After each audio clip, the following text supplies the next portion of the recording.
Portanto, quer dizer que a construção dos modelos explicativos, o tal recurso aos universais, há de ter 3 fases. Uma primeira fase, que é mais intuitiva, tem a ver com eu conceber uma hipótese. Portanto, com eu perceber, ter uma hipótese explicativa. Que é eu olhar, vamos manter o exemplo da moeda. É eu olhar para as conchas, eu olhar para os cigarros, eu olhar para o ouro e ter uma intuição, dizer, há aqui algo de comum, há aqui algo de geral, há aqui um universal, há aqui um conteúdo universal, há aqui uma lei geral que faz com que as conchas, os cigarros, o ouro, há aqui algo de comum. É ter uma intuição. Certo? Há aqui algo que está para lá das circunstâncias concretas de utilização. Uma segunda fase será uma fase de explicitação. Portanto, é a fase em que eu tenho, para essa hipótese que eu intuí, eu tenho uma possibilidade de a explicar. No caso da moeda, eu diria o objeto, se calhar estes objetos, nestas 3 ou 4 ou 1000 ou milhões de circunstâncias, são moeda, porque reúnem determinadas características na perspectiva de quem os usa. Quem os usa vê neles, avalia neles, nas ações que faz, usa-os de determinada forma. Okay? Portanto, são 2 fases diferentes. A primeira fase, são 2 fases diferentes.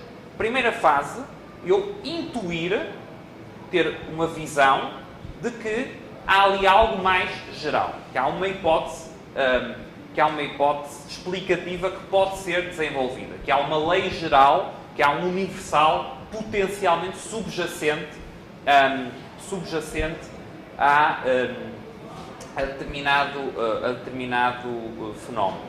Uma segunda fase é eu explicitar. Explicitar implica também ter uma possibilidade de explicitação que seja comunicável.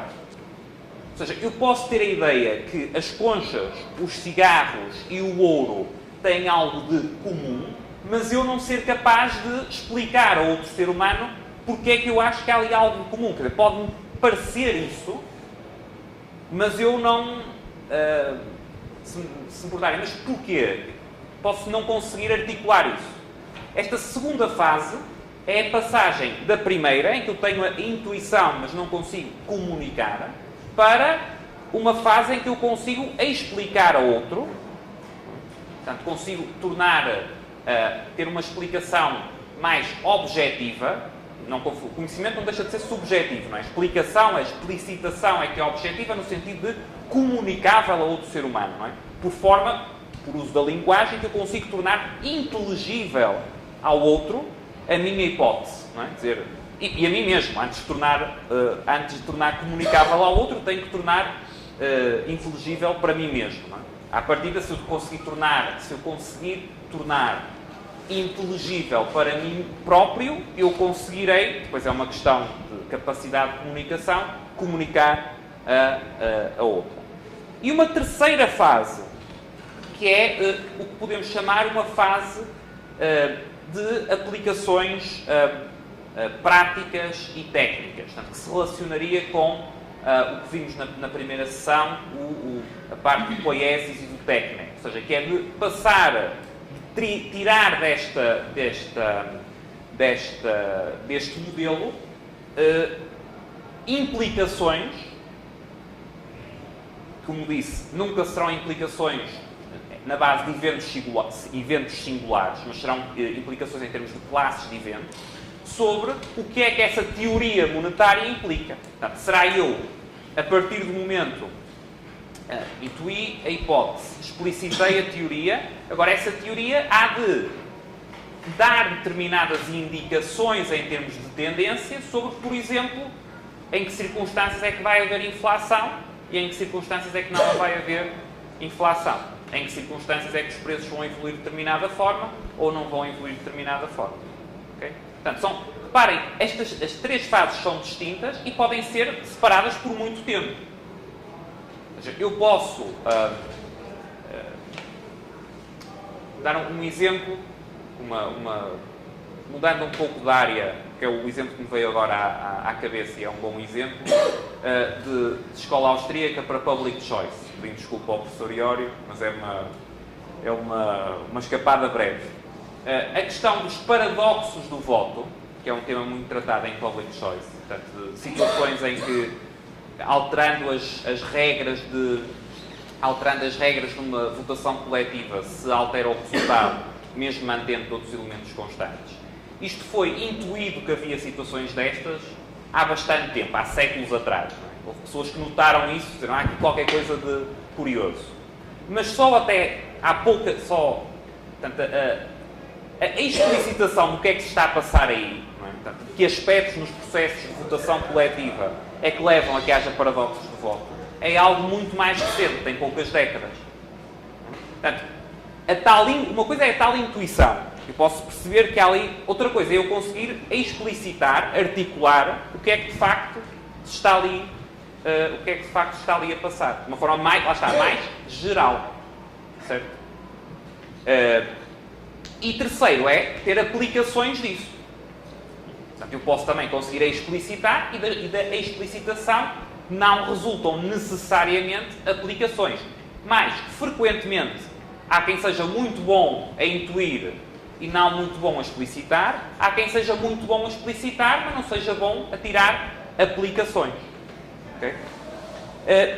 Para concluirmos esta primeira parte, deixar ainda algum tempo para mais questões. Uma dificuldade geral, em termos de quaisquer modelos e do tratamento dos fatos em ciências sociais, ou de sintetizar grande parte destas dificuldades gerais, é que, no caso das ciências sociais, nós estamos como que olhando o mundo a partir de dentro. O professor Iório, no livro base do curso, tem uma citação do Ortega Gasset, que é o olho tentando ver-se a si próprio. Em certo sentido, é mais do que isso. É a mente humana tentando percepcionar-se a si própria. Não é? Que nós podemos pensar em formas do olho se ver a si próprio, por meio de instrumentos. Mas a percepção que a mente tem, não é? Qualquer forma de percepção que a mente tem, o que nós estamos a tratar em ciências sociais é tratar de situações em que estamos a pedir à mente que trate sob a forma de percepção de coisas que são elas próprias percepções que a mente tem.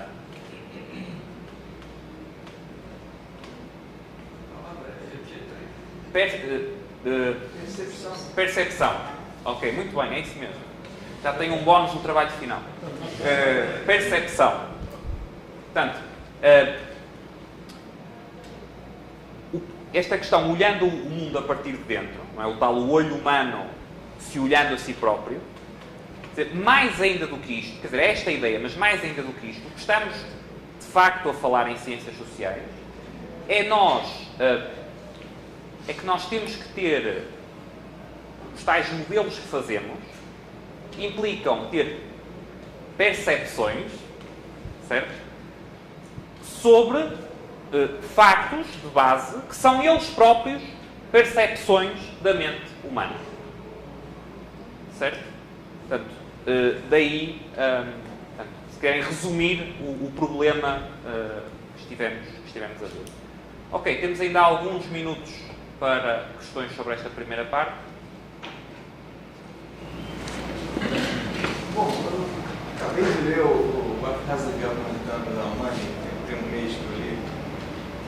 O Hoffman, ele enfatizava muito os aspectos físicos do ouro, por exemplo, da prata, e as diversas características deles para que eles viessem a ser moeda. Você me voltou um pouco, dizendo, não, tem a ver com a percepção das pessoas. De fato, claro. Mas você não subestimou um pouco o papel do físico das coisas? Por exemplo, tudo bem, eu sei que a Novalgina é remédio se eu tomar até não sei quantas gotas. Se eu tomar mais de não sei quantas mil gotas, eu posso morrer. Mas a Novalgina tem que surtir algum efeito sobre a dor de cabeça ou sobre a febre, senão A minha percepção é irrelevante. Posso tomar 3 mil litros de Novalgina e não acontece nada se ela for inerte. Assim, tem que ter uma base física para isso que você falou, ou não? Tentar explicar um pouco melhor. O ponto não é que as percepções determinam por si mesmas a realidade. Se eu tiver a percepção que consigo voar e me atirar do 10º andar, o efeito vai ser o mesmo do que se eu tiver a percepção que não consigo voar. O ponto não é isso. O ponto é que, para compreender as ações das pessoas, que são o objeto das ciências sociais, o ponto de partida nunca é algo objetivo, nunca é algo intrínseco nas propriedades físicas dos objetos. O ponto de partida tem a ver com como é que as pessoas avaliam subjetivamente determinado bem. Para ir à questão do ouro e do Rothbard. O ouro talvez tenha condições ótimas para, na esmagadora maioria dos contextos, assumir o papel de moeda. Talvez tenha. Até concordo em larga medida com isso. Agora, o que estes pontos chamam a atenção é que ele só será moeda se as pessoas o reconhecerem nesse contexto como moeda. Ele não será moeda independentemente de as pessoas o aceitarem, por exemplo, como meio de troca. Talvez as pessoas possam estar num contexto em que não aceitem, possam estar brutalmente equivocadas. Talvez venham a ter consequências calamitosas disso. Certo?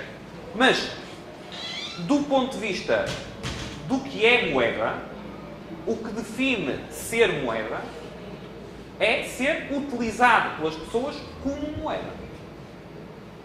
Se não for isso, qualquer conceito de moeda perde significado. Porque aí você diz, eu acho que o ouro, mesmo que num contexto ninguém reconheça como moeda, ninguém utilize como moeda, é moeda. Eu posso dizer, não, eu acho que o cobre é que tem características para ser sempre moeda. Okay? Se o ouro, ou na medida em que o ouro tenha de facto essas características, então aí você há de observar que mesmo em situações em que, por exemplo, ele não tem curso legal, ainda assim o preço evolui de determinada forma, é-lhe atribuído determinados usos, etc, etc, etc. Agora, lá está. Como é que você vai ver isso? Não pelas características físicas, mas pelos usos que lhe é dado. Você vai dizer, ok, estou-me recordando agora de uma intervenção do Ron Paul com o Ben Bernanke, em que ele perguntava se gold is money. Do you think gold is money? Portanto, o Ron Paul ao Ben Bernanke. E o Ben Bernanke respondia que não. E a resposta do Ron Paul foi, salvo erro, then why do central banks hold gold? Não é? Ou seja, o argumento dado não foi then why is gold durable?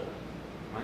Isso não faria sentido. O argumento dado é, então porquê que vocês mesmos fazem esta utilização do ouro? Não é? Porquê é que vocês mesmos têm essa percepção subjetiva de que o ouro, no caso, é reserva de valor e é, em última instância, meio de troca?